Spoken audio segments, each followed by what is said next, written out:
Hi there, I'm here with one of our newest members at my nature lab. This is a giant monkey tree frog. And they're pretty stinking incredible little frogs. They get the name monkey tree frog because of these really long monkey-like fingers that allow them to climb and walk. This frog doesn't like to jump. It likes to just walk everywhere it goes. And so it uses those long fingers to grip, grab, and climb all over the Amazon rainforest. That's right. This special little frog comes from the Amazon rainforest, from the northern Amazon, all the way from Bolivia and Peru and Colombia, all the way east to the Atlantic coast. And they are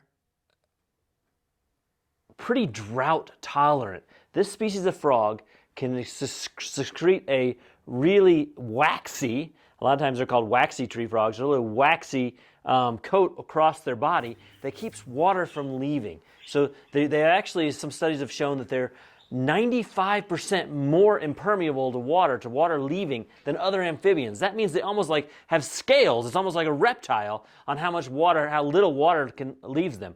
I think that's pretty cool about this frog. Another thing about this frog that is pretty neat is that the secretions from their skin are used in a lot of rituals in South America, in particular a hunting ritual, where they will poke or burn holes on human flesh and then spread the toxins or the secretions from this frog's skin on those. Now, it hasn't been shown to scientifically shown to do anything, but it's thought to increase physical strength and good luck for the hunters. I think that makes it a pretty special frog.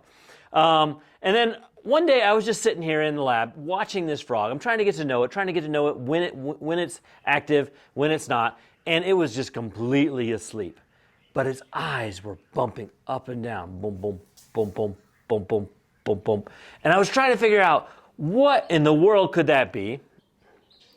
And I just watched it for a while, and then I watched the throat. Then it was breathing here. So I realized that it actually uses its eyes to help fill its lungs full of air. Pretty incredible. We know that frogs swallow with their eyes. When they bite something, they swallow it with their eyes. But this frog breathes through his eyes. So I thought of the movie Bull Durham. And do you guys remember that movie Bull Durham?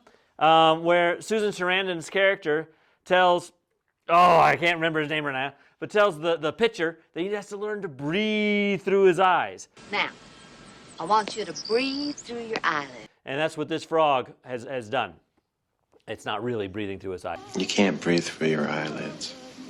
What it's doing is changing the shape and size of its mouth cavity so that air then goes into its lungs rather than just the buccal breathing. Remember, frogs breathe in 3 different ways. And he's breathing out of his eyelids like a lava lizard.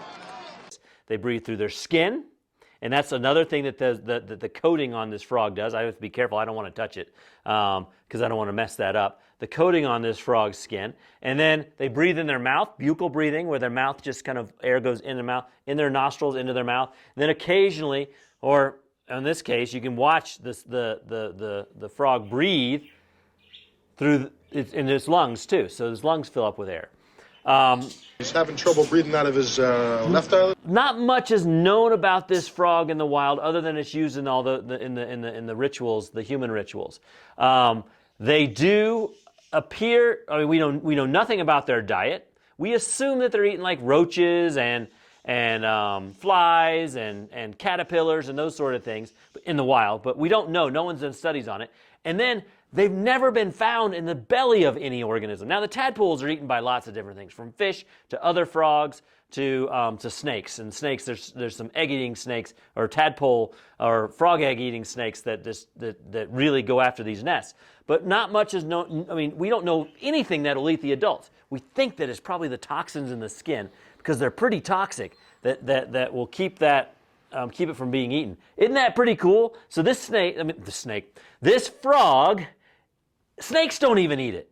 I mean, there's snakes that will eat toads with terrible toxins coming out of their skin, but there's nothing that we know of currently that eats this frog in the wild. All right, so that's a really quick introduction to our giant monkey tree frog, and hopefully you can come by the lab and see it.